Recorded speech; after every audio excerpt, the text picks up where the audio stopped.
et préparer un peu davantage l'arrivée du roman. Donc dans les jours qui viennent, Several months later. Ouais, je pourrais faire de la politique, hein. Je suis pathologiquement incapable de tenir une promesse. Salut à tous, vraiment désolé pour le temps qu'il m'a fallu pour faire cette petite FAQ. J'ai eu quelques impératifs qui m'ont empêché de tourner.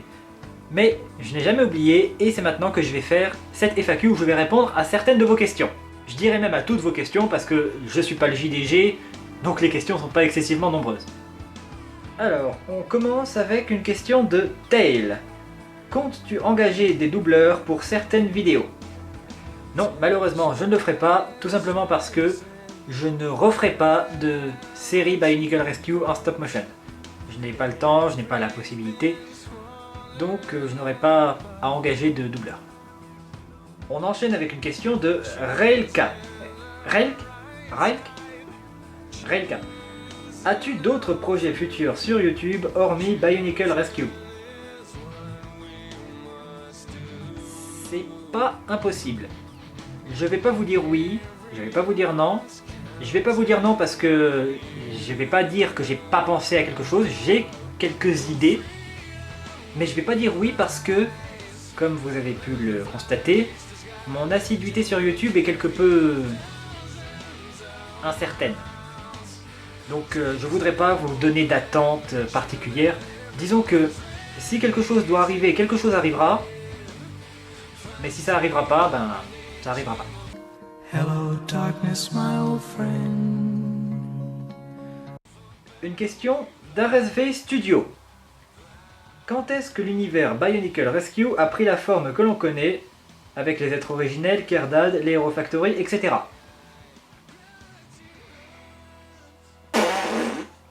Je saurais pas dire. Je saurais pas donner de période, de date exacte. Ça s'est fait petit à petit, finalement, au fur et à mesure que l'histoire s'est développée.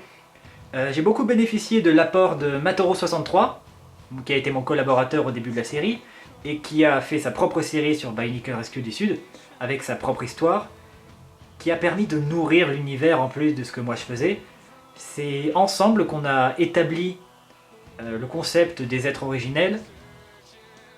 Je crois que si mes souvenirs sont bons, parce que ça remonte à extrêmement longtemps, mine de rien, si mes souvenirs sont bons, je crois que c'était en partie moi qui avais développé l'histoire et le concept des êtres originels, alors que lui avait aidé à choisir la plupart des personnages qui sont devenus des êtres originels. Pour rappel, les êtres originels dans Bionicle Rescue sont Irwini, Matoro Inika, Gelou, j'ai jamais su comment le dire, Toa Inika, Toa Lezovic et Matau Ordika.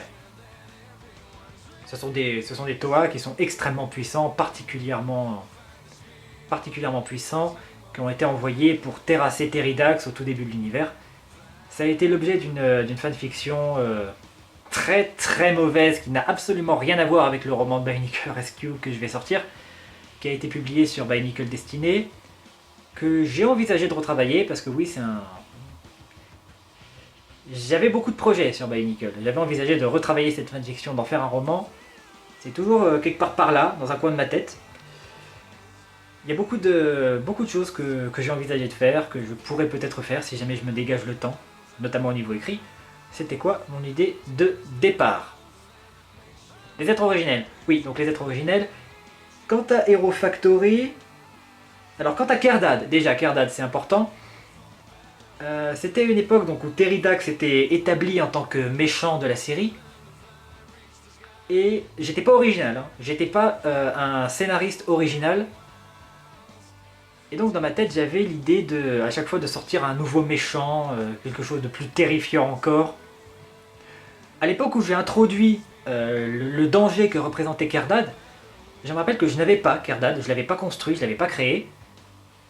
Et je l'ai inventé sur le coup pour la saison 4. Je savais pas d'où il venait, je savais vaguement d'où il venait, mais j'avais pas défini son origine exacte. Dans ma tête c'était un Makuta, mais... Et c'est un personnage qui s'est établi, qui s'est développé au fur et à mesure. Un personnage dont je suis extrêmement fier, hein. Vous verrez dans le roman de la saison 6, je pense que Kerdad est un personnage très réussi. De mon point de vue, en tant qu'auteur, j'en suis assez fier.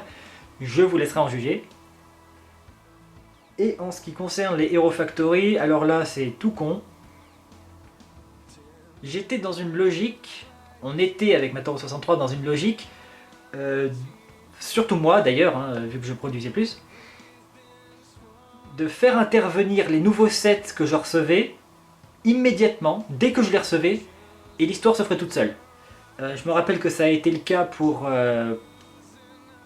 Telluris avec le Scopio. Je l'ai reçu et immédiatement après, je l'ai mis en scène dans un épisode de Bionicle Rescue, alors que je savais à peine ce que j'allais en faire, c'était juste voilà, pour faire office de méchant du mois. Et je crois que les Hero Factory sont un peu dans la même logique, avec le raisonnement en mode Power Rangers. Vous savez, il y a un nouveau personnage qui apparaît, au début il est super puissant et prend tous les gentils à lui tout seul, et puis finalement, au bout de quelques épisodes, il redevient normal, il se fait taper dessus comme tout le monde. Ça a été pareil avec Furno, du coup, mon Hero Factory, le premier que j'ai introduit, qui était d'abord super compétent, super fort, qui a terrassé justement sans problème Telluris et le Scopio, alors que lui-même, Telluris avait commencé en étant une super menace, alors que finalement Furno est devenu un ressort comique et beaucoup moins fort au fil du temps. Donc voilà, l'univers Bionicle Rescue, c'est quelque chose qui s'est étoffé au fil de la série, et un peu plus au-delà, puisque j'ai découvert, je suis passionné de base par tout ce qui est le concept d'univers étendu. Donc c'est en grande partie pour ça que Bionicle m'a intéressé à la base, parce que les Serials, tous les éléments de l'univers Matoran,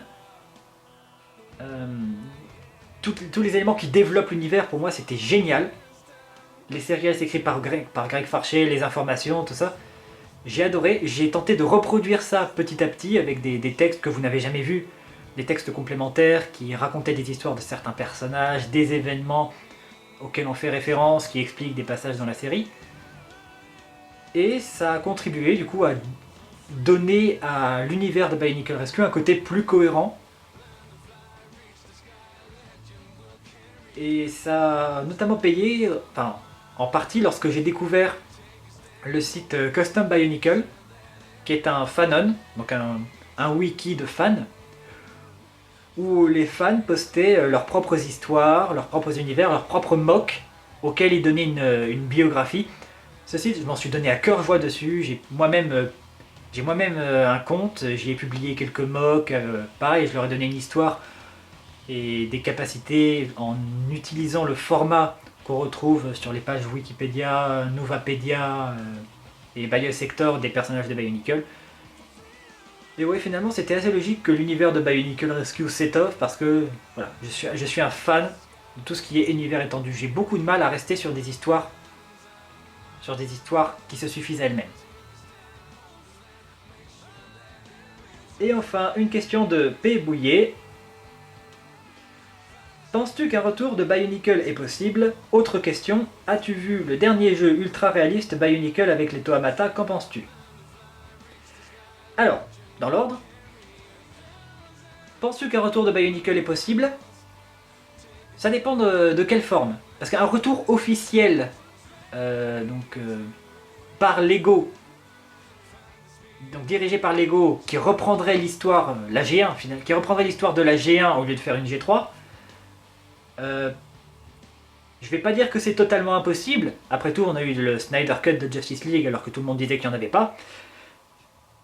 Mais si Lego l'a pas fait, je pense qu'il y a des tonnes de facteurs qui font que ce serait très difficile à faire.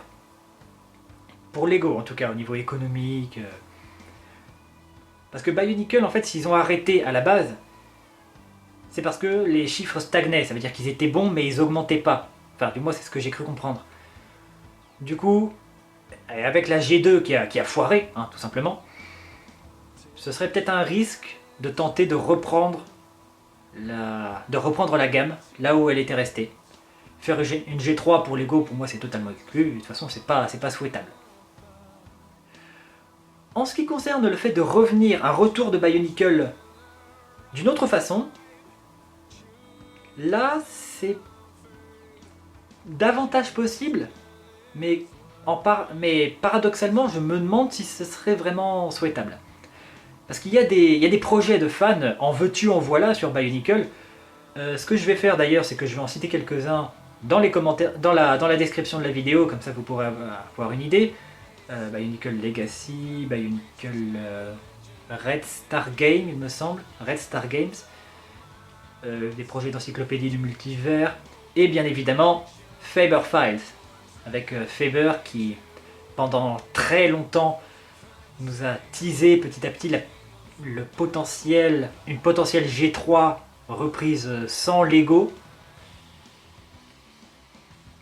Donc dire que ce serait impossible, ce serait dire que ce serait impossible qu'il pleuve demain.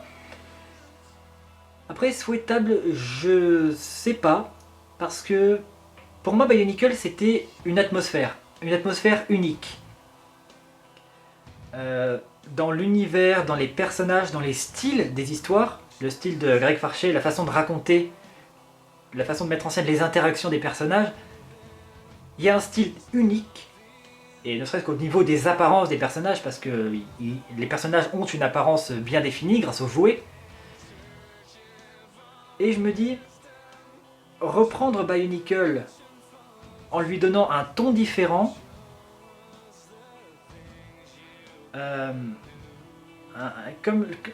parce que Faber Files a publié des fanarts, des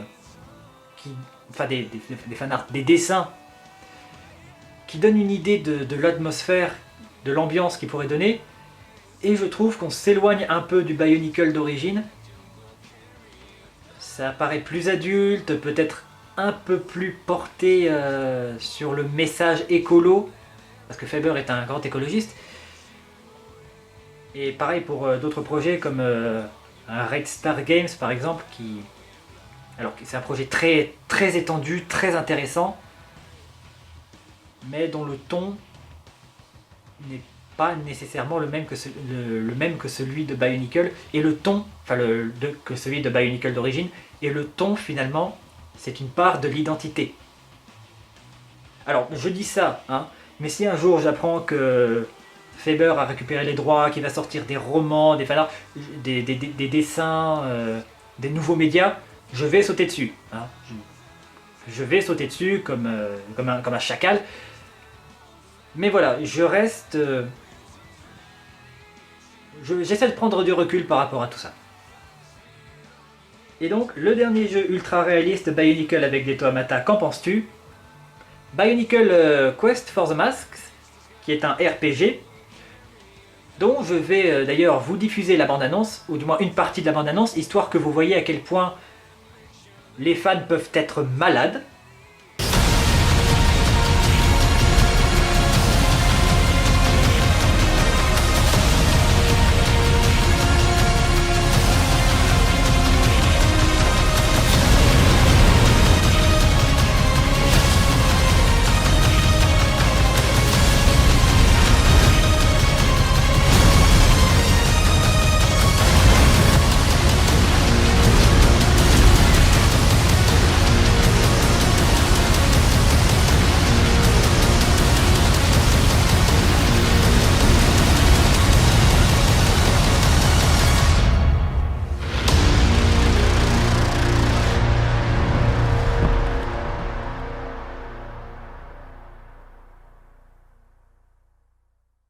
Voilà, alors ce que j'en pense, je pense que je vais y jouer, déjà, je pense que je vais y jouer, je pense que si Lego avait sorti ce jeu, Bionicle n'aurait jamais arrêté.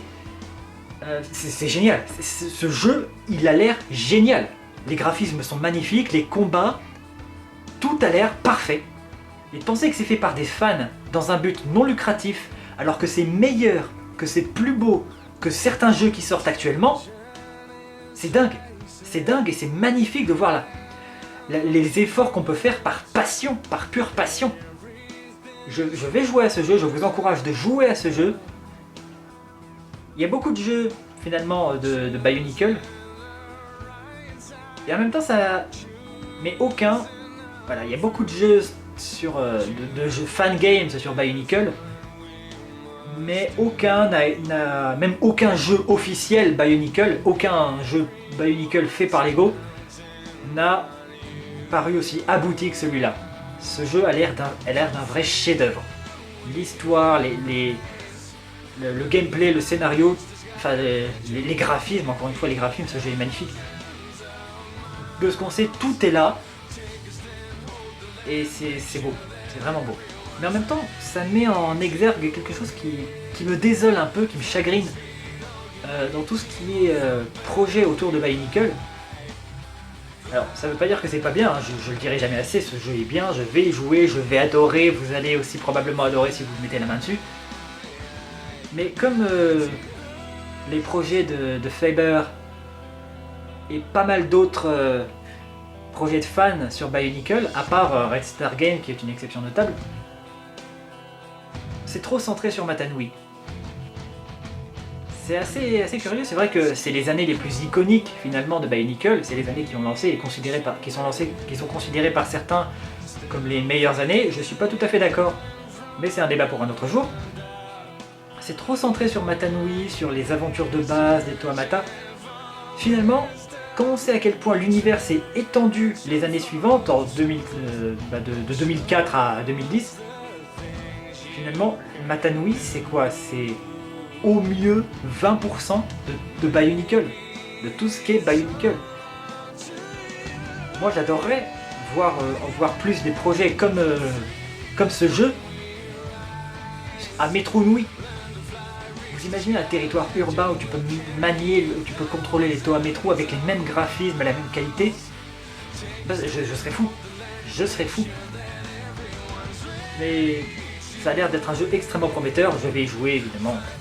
Et voilà, donc cette FAQ est terminée. J'apporte les dernières touches au roman de la saison 6. Je travaille sur la couverture et je le rendrai bientôt disponible. Alors, vous savez maintenant que bientôt pour moi ça veut dire entre la semaine prochaine et en 2023. Mais je pense pouvoir dire sans me tromper que à la fin de l'année il est sorti, largement. Donc je vous encourage à faire preuve d'autant de fidélité que vous l'avez fait jusqu'à présent. J'espère sincèrement que vous ne serez pas déçus. Je vous dis à bientôt. Salut!